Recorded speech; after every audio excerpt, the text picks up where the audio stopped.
Democracia. Queremos saludar al señor ministro de Energía, doctor Fernando Santos Alvite.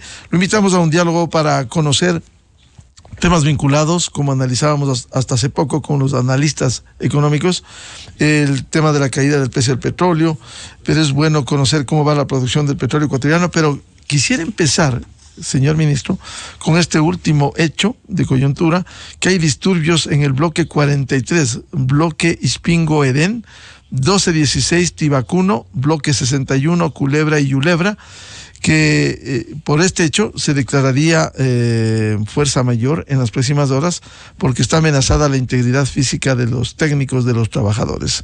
¿Qué ha pasado en las últimas horas, señor ministro? Muy buen día. Buen día, Miguel, a usted y a su distinguida audiencia. Malas noticias, para ser sincero. Hay disturbios en 4 bloques petroleros. He hablado hace unos minutos con la gerenta encargada de Petroecuador, que va a declarar la fuerza mayor en estos bloques para guardar la integridad de los trabajadores. Hay comunidades que están protestando de una manera que impiden el desarrollo de las actividades, que amenazan la integridad de los trabajadores, así es que quiere evacuarlos para evitar problemas y, por supuesto, suspensión de la producción. Así es que, a más del precio bajo que se ha comentado y es la realidad, tenemos problemas de producción. Ojalá se solucionen estos impases con las comunidades. Ojalá no tenga un origen político, ¿verdad? Porque es una coincidencia que a uno le deja pensando este problema político del señor presidente, ¿verdad? A quien la CONAIE ha declarado la guerra, y estas comunidades que son afiliadas a la CONAIE, que de pronto, luego de 50 años de pacífica convivencia con Petroecuador y de beneficios mutuos de la colaboración, se vuelvan violentas e impidan la actividad petrolera. Así es que ojalá no haya un trasfondo político. Si tienen legítimos reclamos se los atenderá, pero si están motivados políticamente, va a ser más difícil la solución. ¿Por qué se cree que ha ocurrido esto, señor ministro? ¿Hay alguna explicación, algún incumplimiento? ¿Por qué estos disturbios en estos bloques? Mire, Miguel, todo comenzó con el bloque 16, que era de la Repsol, ¿verdad?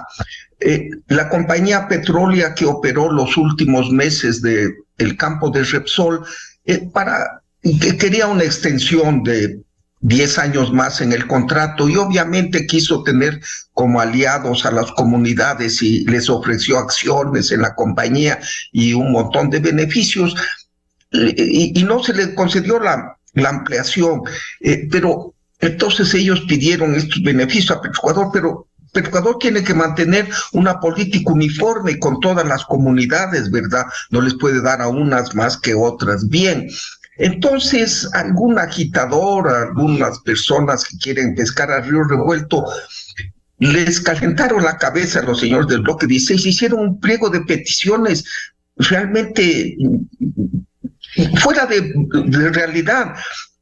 A toda niña embarazada que se le pague una pensión, que se jubile, que se afile a la seguridad social a todo habitante de la comunidad.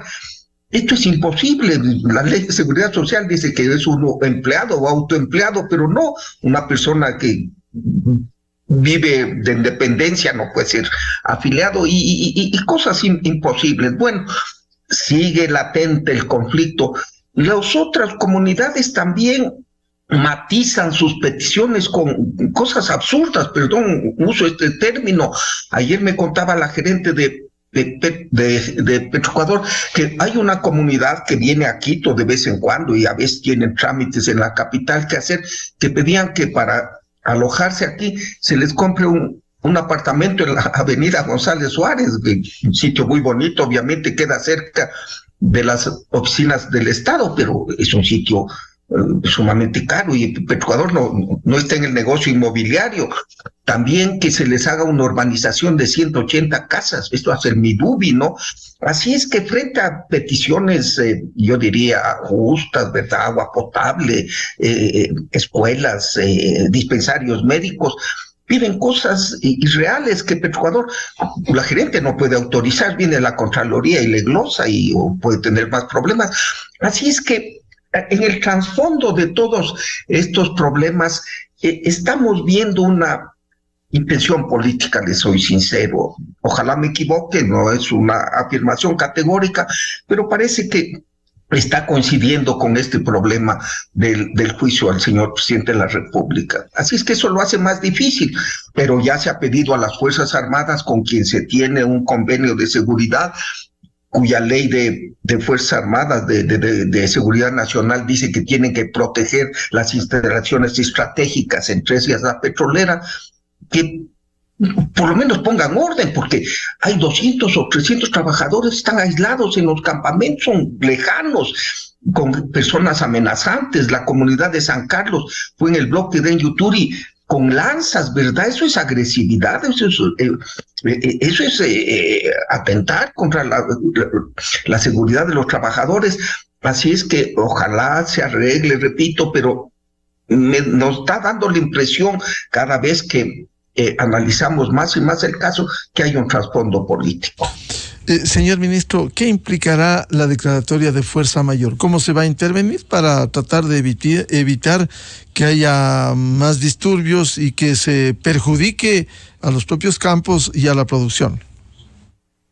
Lamentablemente, Miguel, la producción va a tener que pararse, porque el fuerza mayor significa apagar los pozos y evacuar a los trabajadores para defender su integridad y suspensión de la producción. Así es que ahorita estamos haciendo un cálculo, ya creo que unos 70,000 barriles al día están cerrados. En estos momentos de precios bajos, que necesitamos más producción, nos cae muy mal. Así es que veamos que en el transcurso del día, obviamente no solo hay el pedido a las Fuerzas Armadas que protejan las instalaciones, sino también las gobernadoras, los facilitadores de Petroecuador y del Ministerio de Relaciones Comunitarias, que tienen muy buenas relaciones. Ya les digo, Miguel, 50 años de convivencia pacífica, de buena vecindad entre las comunidades y Petroecuador. De pronto se rompe este equilibrio en 4 puntos delicados. Así es que ojalá, la producción está parada en estos campos, 70,000 barriles al día que no estamos produciendo, pero los trabajadores han tenido que ser evacuados. En algún campo en el Ispingo ya hubo saqueos, ¿verdad? Así es que esperemos que se arregle en el día de hoy o lo más rápidamente posible. Bien, más allá de este hecho que se confía sea superado, la producción petrolera, ¿cómo camina en el resto de campos, señor ministro? Bueno, quizás haciendo un balance, Miguel, mal, le soy sincero, uso esta palabra, me duele, pero en el presupuesto se puso 520,000 barriles por día de producción total, Petroecuador y las compañías, 400 Petroecuador, 100,000 las compañías, así a grosso modo. Las compañías están cumpliendo, privadas, Petroecuador no está cumpliendo por ABC circunstancias. Entonces, si pusimos 520,000 barriles en el presupuesto, ya llevamos 3 meses de este año, estamos en 480,000 barriles por día, 40,000 menos, que es una pérdida significativa, casi el 10%. Unido a la caída de la producción, malas noticias. Hay que ser realistas. Ojalá Petroecuador ya tiene permisos para perforar nuevos pozos, porque con el Ministerio de Medio Ambiente, y con justa razón, pone mucho cuidado en dónde se perfora un pozo, hace estudios exhaustivos, que no haya afectación ambiental. Ya nos han dado esos permisos, todavía no se perfora. El Ispingo está saliendo mal porque el crudo es muy pesado, así es que una combinación de factores hace que la producción esté baja. Ahora, con esas condiciones, ¿cómo volver a la producción anterior, dar relativa normalidad en medio de todos estos hechos que usted ha señalado, señor ministro? Mire, Miguel, lo he dicho varias veces, el crudo fácil ya salió de la Amazonía. Hemos producido desde el año 72 7,000 millones de barriles. Es el crudo fácil, el que brota empujado por el gas o fácilmente bombeable. Hoy hay que, y sigue, hay miles de millones de barriles todavía debajo de la tierra, pero hay que sacarlos con técnicas que se llaman de recuperación secundaria o terciaria, muy difíciles, que cuestan mucha plata y que requieren de mucha tecnología, que no la tiene Petroecuador. Entonces hay que invitar compañías extranjeras que le ayuden. Mire, la mitad de la producción de Petroecuador, los 400,000 barriles, unos 180,000 le dan produciendo las compañías como Slumberger, como Petrol, como Halliburton, como Certepec, y se benefician ambos. La compañía gana su utilidad por barril y el Estado recibe el resto, ¿verdad? Hay que hacerlo porque Petroecuador no tiene recursos, depende del Ministerio de Finanzas. El barril que sale de la Amazonía se lo vende al mercado internacional, ese precio va no a Petroecuador sino al Ministerio de Finanzas, quien lo distribuye en los partícipes del presupuesto, las Fuerzas Armadas, el servicio civil, los hospitales, y lo que queda es poco, entonces no puede desarrollar más la producción, así es que hay que invitar a las compañías. Lamentablemente, dentro de la misma Petroecuador hay todavía este sentimiento de acaparar las cosas. El señor presidente de la República, luego de un análisis, dice el campo Sacha está produciendo 70,000 barriles por día, puede ir a 120,000 barriles por día si viene una compañía con dinero y técnica. Y Petroecuador nos presenta un estudio que es más rentable que Petroecuador siga manejando el campo, porque sus costos son menores. Miguel, ¿de qué costos puede hablar Petroecuador si no tiene contabilidad? No tiene auditoría, no tiene contabilidad. Puede poner 5, 50 o 500, que da lo mismo. Es un número que no está sustentado en la realidad. Entonces, ya hay que tomar medidas y los campos promisorios que los haga la empresa privada, que los maneje.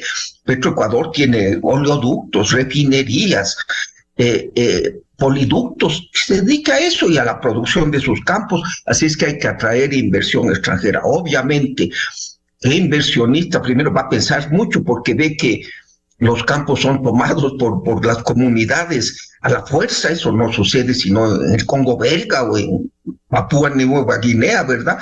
Así es que es una conjunción de factores negativos, pero necesitamos inversión extranjera, técnica y capital en Petroecuador. El Ecuador es rico en petróleo todavía, hay que sacarlo antes de que la materia prima pierda su importancia. Señor ministro, ¿cómo se pintan las perspectivas en estas condiciones? Quizás con esta suerte de incertidumbre resulta más complejo ir recuperando la producción y peor con hechos adicionales como estos disturbios en estos campos. ¿Resulta muy difícil apuntar a la planificación de todo este 2023? Resulta difícil, Miguel, por estas incertidumbres. Además, hay un factor añadido. No quiero aparecer apocalíptico, pero la ciudadanía tiene que conocer la realidad. Es la amenaza permanente a los oleoductos por la erosión del río Coca. El día del terremoto, el día sábado, independientemente del terremoto, el río Piedras Finas, que es un tributario del Coca y por donde pasan los oleoductos, se alborotó por el inmenso caudal de agua. El OCP tuvo que parar por precaución un par de horas hasta analizar. No pasó nada, el SOTE no se afectó.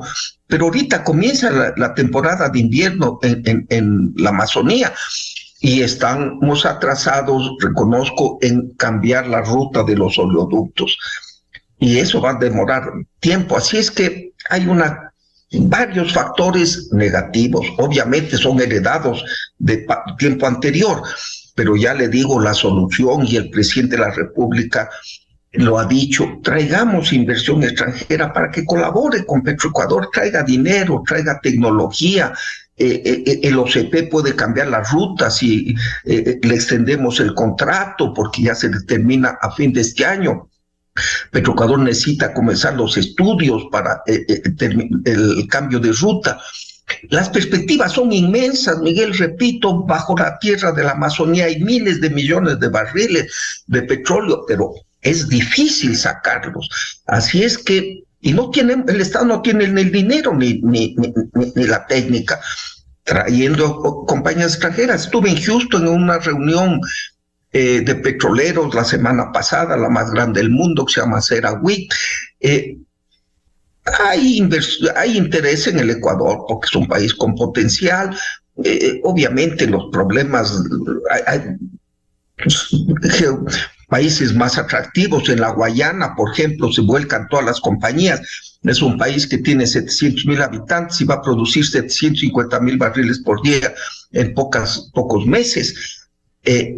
Venezuela se está abriendo y ahí sí es la reserva más grande del mundo. O sea, hay que atraer a las compañías. El capital no es ilimitado. Así es que ojalá el espíritu del gobierno es atraer inversión. El presidente de la República da confianza. Ojalá estos elementos de la sociedad civil que se oponen a la industria petrolera y se den cuenta que el país necesita dinero, necesita divisas, y cese esta oposición y se haga un marco atractivo. Así es que la moraleja es que somos ricos en petróleo, como somos ricos en minerales. Hay que saber aprovecharlos bien, nada más. Ahora, en cuanto a la incidencia por la erosión en el río Coca, ¿cuáles son las perspectivas? ¿Se viene trabajando? ¿Habrá posibilidad de ir dando soluciones firmes al mediano y largo plazo? La única solución práctica es mover la ruta, ¿verdad?, de la margen izquierda a la margen derecha del río en donde no hay erosión. Hay que mover unos 60 kilómetros la tubería, cuesta algunos cientos de millones de dólares porque son 2 oleoductos y un poliducto. Esa es la solución definitiva, porque estamos en soluciones parches de a poquito. Ya creo que vamos en la 9ª o 10ª variante, ¿verdad? Ya hay que subirse al reventador, donde es además del riesgo de la lava, y es un área protegida por bosque natural o área de reserva. Así es que es la solución definitiva. Ya el cambio de ruta, el OCP, que es privado, tendría que costear ellos este cambio. El OCP sería dinero del Estado, ¿verdad? Hay que darle, pero no queda más, no se puede vivir de zozobra en zozobra. Señor ministro, mientras tanto, el tema de la inversión extranjera con estas condiciones, incluso ha subido el riesgo país, resulta muy difícil captar cuando hay posibilidades de exploración, de explotación en el país, pero ¿ha habido intereses, ha habido nuevas rondas que se proyecten? Sí hay, Miguel, porque repito, el Ecuador es rico en petróleo. Estamos en una pequeña ronda intracampos, son campos pequeños que producirán 6, 7 mil, 8 mil barriles al día. Es algo interesante. Sí hay compañías medianas y pequeñas, pero también las compañías grandes siempre está en su horizonte el Ecuador por su enorme potencial, pero en los últimos 15 años, debo reconocer, más bien les hemos mandado sacando a las compañías, así es que están un poquito recelosas, ¿verdad? Pero el Ecuador tiene enormes reservas, y ojalá no las dejemos ahí intocadas cuando el petróleo ya pierda su importancia. Afortunadamente también el presidente Lasso da una gran confianza. Es un hombre serio, es un hombre respetable. La comunidad de inversionistas le gusta la seriedad del presidente Lasso. Tenemos otra coyuntura. Nuestros vecinos, Colombia y Perú, por la inestabilidad, no son muy atractivos, lo digo con dolor, porque son países hermanos.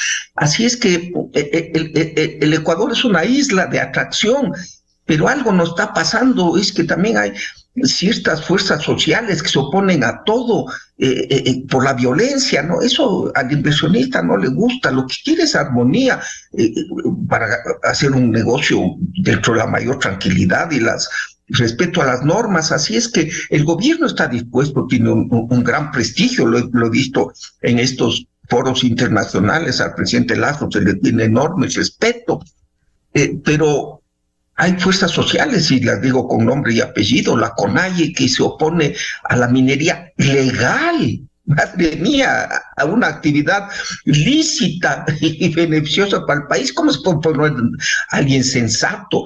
Así es que ojalá exista un diálogo social y el país diga: no somos un país rico, necesitamos capital y tecnología que venga a ayudarnos al desarrollo, y va a ver que en lugar de dedicarnos a pelear, nos ponemos a trabajar y el país despega. Y en el tema minero, ¿cómo están las tareas que se cumplen, especialmente en los proyectos importantes en la frontera sur? Mire, Miguel, una pequeña aclaración o declaración general. Estuve la semana pasada en Toronto en una reunión de mineros, se llama PIRAC, es la más grande del mundo, van 40,000 personas y todas las compañías importantes y pequeñas también. El interés en la minería en el Ecuador es desbordante, extraordinario. Le ven el depósito de cobre, que es el mineral más apetecido, porque es el mineral del futuro.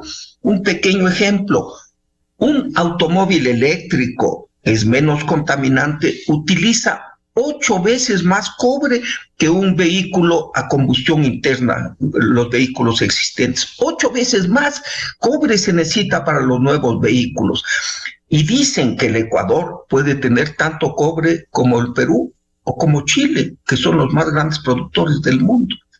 Así es que el interés es desbordante en el Ecuador, desbordante. En el sur que usted menciona hay cantidades enormes de oro. Es que el país tiene, en el norte, en Imbabura, grandes minas, Cascabel, Yurimagua, Buenos Aires. En el sur tiene Ponce Enríquez, Zaruma. En el oriente tiene extraordinarios yacimientos. En la costa, Curipamba, en la vía Guaranda, Babahoyo, un inmenso depósito, el domo de cobre, oro y plata. O sea, en todas partes hay minerales. Es riquísimo, más que en petróleo. Y no podemos desarrollar porque las comunidades quizás no entienden el beneficio de la minería. Así es que para eso se está preparando la ley de consulta previa, para explicarles, porque las minas están en el campo donde viven comunidades rurales, decirles: muy bien, señores, intente este proyecto, tendrán estos efectos que se minimizarán, pero tendrán estos beneficios enormes.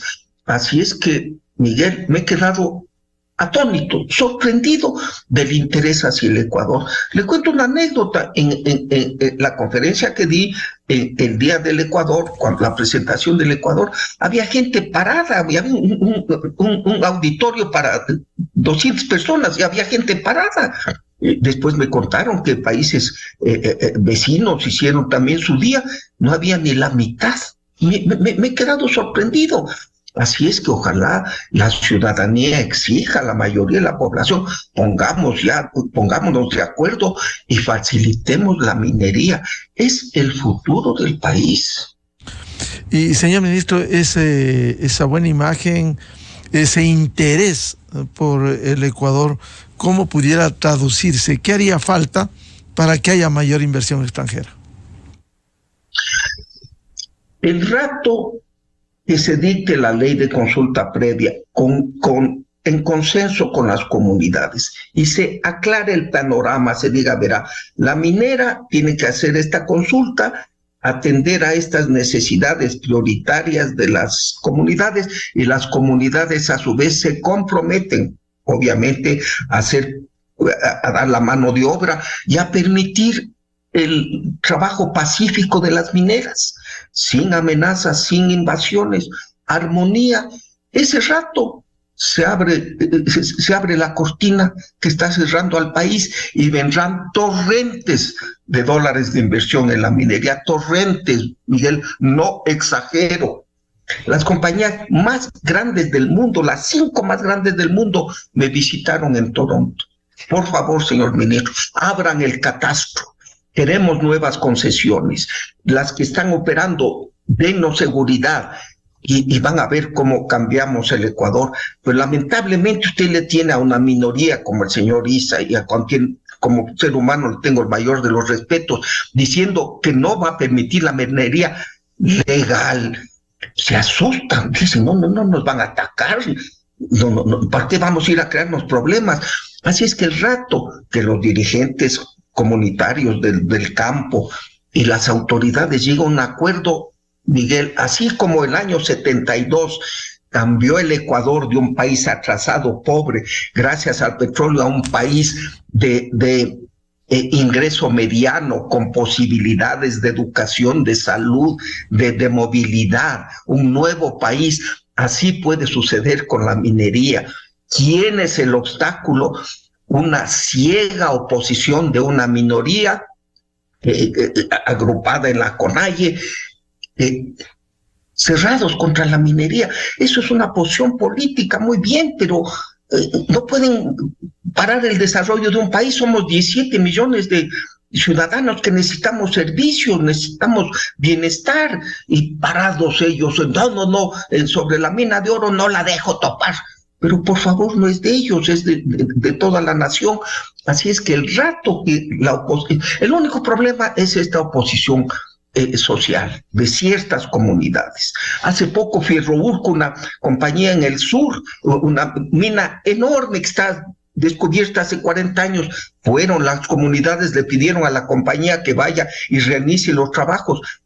Personas de otra comunidad fueron y les atacaron. Y ya mañana creo que me llama el diputado Quispe, a quien expreso mis respetos, a que responda, porque hicieron ir a crear riqueza unos ecuatorianos. Así es que pongámonos de acuerdo, permitamos la actividad minera legal, ataquemos a la ilegal que usa mercurio, cianuro, ácido sulfúrico. La legal es seria, la legal cumple con todos sus requisitos ambientales y sociales. El rato que destrabemos la minería, Miguel, este país se va hacia la senda del progreso rápidamente. Confiemos que esos buenos deseos se concreten. Al señor ministro de Energía y Minas, doctor Fernando Santos Albite, la revista de Opinión Democracia le agradece su atención y estaremos pendientes de estos hechos en la región amazónica. Ministro, muy amable. Gracias, Miguel. Buenos días. Muchas gracias. Muy buen día. Con esto cerramos la jornada de entrevistas y debates. La opinión diversa y libre en la revista de Opinión Democracia a través de Exa FM, Democracia M y Democracia TV. Les recomendamos en Exa FM, ya viene el show de la papaya. Y a los miles de seguidores de la revista de Opinión Democracia les deseamos un feliz martes, un feliz día, y seguiremos comprometidos con la paz, la democracia, la institucionalidad de nuestro querido Ecuador. Muy buen día a todos. Miguel Rivadeneira en la revista de Opinión Democracia. En todas partes. Ponte. Exa FM.